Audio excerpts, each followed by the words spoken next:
Assalamualaikum warahmatullahi wabarakatuh. Perkenalkan, nama saya Alvina Amara Fitri dengan NIM 20719100002, kelas Tadris IPA A. Nah, di sini saya akan mempresentasikan tentang strategi pembelajaran modul. Langsung saja yang pertama yaitu pengertian pembelajaran modul.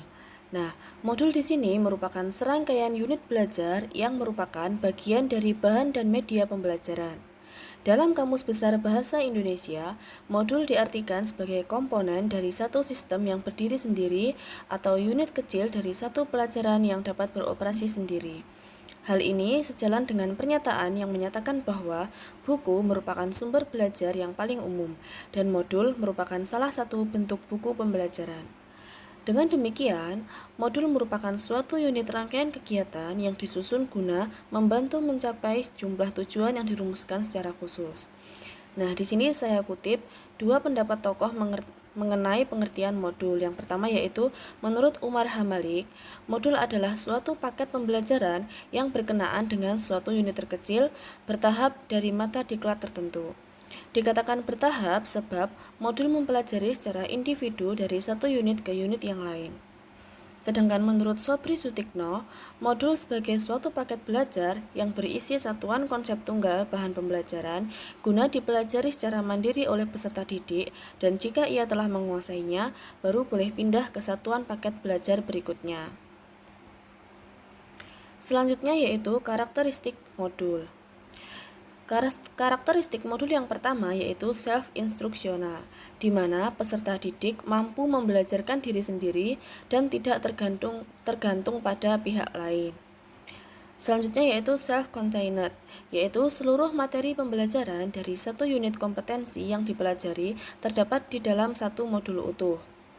Selanjutnya yaitu stand alone, di mana modul yang dikembangkan tidak harus digunakan bersama-sama dengan media yang lain. Kemudian adaptif. Modul di sini hendaknya memiliki daya adaptif yang tinggi terhadap perkembangan ilmu dan teknologi. Jadi, isi dalam modul itu harus mengikuti perkembangan ilmu yang ada. Kemudian, user friendly. Modul hendaknya juga memenuhi kaidah akrab bersahabat atau akrab dengan pemakainya. Jadi, hendaknya ketika kita membuat modul, bahasa yang digunakan adalah bahasa yang komunikatif dan mudah dipahami oleh pembaca. Yang terakhir yaitu konsistensi, yaitu modul harus konsisten dalam penggunaan font, spasi, dan tata letak. Kemudian langkah-langkah pembelajaran dengan modul. Di sini ada 3 langkah. Yang pertama yaitu tahap permulaan atau pra-instruksional. Yang kedua adalah tahap pengajaran atau instruksional. Dan yang ketiga adalah tahap penilaian dan tindak lanjut. Di sini saya mengimplementasikan strategi pembelajaran modul dalam pelajaran IPA menurut langkah-langkah yang telah saya sebutkan tadi. Tahap pertama yaitu tahap permulaan atau pra-instruksional, di mana guru masuk ke kelas lalu mengucapkan salam dan menyapa siswa.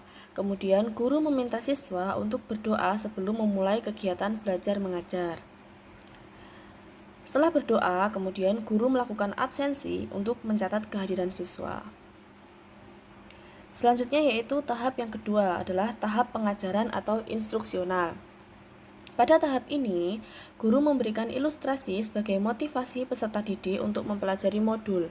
Nah, materi yang akan dipelajari dalam modul ini adalah mengenai perubahan wujud zat. Jadi, ilustrasi yang dapat diberikan dari guru yaitu bisa mengenai penggambaran secara umum mengenai wujud zat tersebut. Setelah diberi gambaran umum, kemudian guru meminta siswa agar membuka materi di modul bab perubahan wujud zat. Kemudian, guru menjelaskan tujuan pembelajaran yang harus dicapai siswa. Di antaranya yaitu karakteristik wujud zat dan jenis-jenis perubahan wujud zat. Karakteristik wujud zat di sini yaitu menjelaskan bahwa zat itu dibagi menjadi 3 jenis, yaitu zat padat, zat cair, dan zat gas. Sedangkan jenis-jenis perubahan wujud zat dibagi menjadi 2, yaitu berupa perubahan fisika dan perubahan kimia. Guru menjelaskan pokok materi yang telah disampaikan tadi. Nah, Jadi, sebelum meminta siswa untuk membaca modul, guru menjelaskan terlebih dahulu pokok-pokok materi atau materi-materi yang inti saja. Kemudian setelah itu, guru meminta siswa untuk mempelajari modul atau membaca modul secara mandiri. Kemudian, setelah siswa membaca modul secara mandiri, guru mengajak siswa untuk berdiskusi dalam proses belajar mengajar tersebut. Nah, dalam diskusi ini, siswa dibagi menjadi 3 kelompok. Kelompok pertama atau kelompok 1 membahas tentang zat padat, yaitu meliputi pengertian zat padat dan ciri-ciri zat padat. Kelompok 2 membahas tentang zat cair, yaitu meliputi pengertian zat cair dan ciri-ciri dari zat cair. Kemudian kelompok yang terakhir, kelompok 3, yaitu membahas tentang zat gas, meliputi pengertian zat gas dan ciri-ciri zat gas. Kemudian, masing-masing perwakilan kelompok menyampaikan hasil diskusinya di depan kelas. Jadi setelah diskusi, siswa diminta untuk menyampaikan hasil diskusi mereka ke depan kelas. Kelompok pertama menyampaikan hasil diskusi mereka mengenai zat padat, di mana pengertian zat padat adalah suatu zat atau benda yang mempunyai bentuk serta volume yang tetap.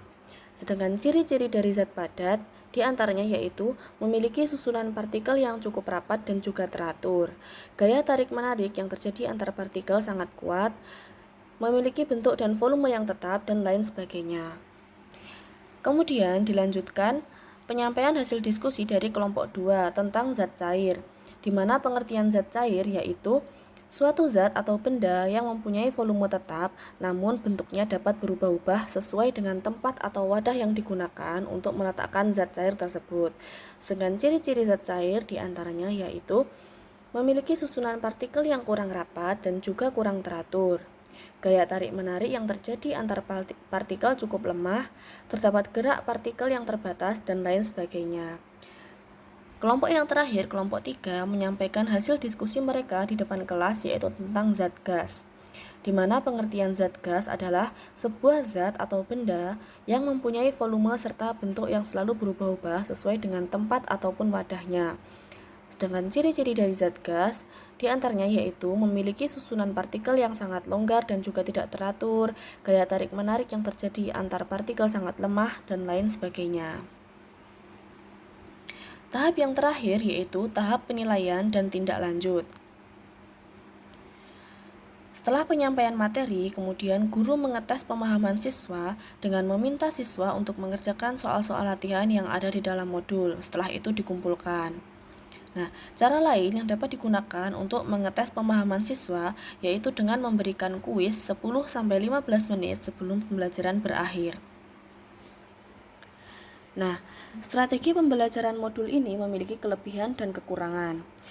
Kelebihan pembelajaran modul diantaranya yaitu yang pertama, mengatasi keterbatasan waktu dan ruang bagi guru dan peserta didik, mengatasi keterbatasan daya indera dan gaya belajar peserta didik. Dapat digunakan secara tepat dan bervariasi, guru dapat berperan sebagai pembimbing bukan semata-mata sebagai pengajar. Membiasakan peserta didik untuk percaya pada diri sendiri. Adanya kompetisi yang sehat antar peserta didik dapat meringankan beban guru. Peserta didik lebih aktif dan efektif dalam belajar, dan yang terakhir yaitu dapat menarik perhatian peserta didik sehingga pengetahuan mudah diserap. Adapun kekurangan dari pembelajaran modul ini diantaranya yaitu kesukaran pada peserta didik tidak segera diatasi. Tidak semua peserta didik dapat belajar sendiri, melainkan membutuhkan bantuan guru. Tidak semua guru mengetahui cara pelaksanaan pembelajaran menggunakan modul. Kesukaran penyiapan bahan dan memerlukan banyak biaya dalam pembuatan modul. Dan yang terakhir yaitu adanya kecenderungan beberapa peserta didik untuk tidak mempelajari modul secara baik. Nah, itu tadi presentasi dari saya. Terima kasih sudah menonton. Akhirul kalam. Wassalamualaikum warahmatullahi wabarakatuh.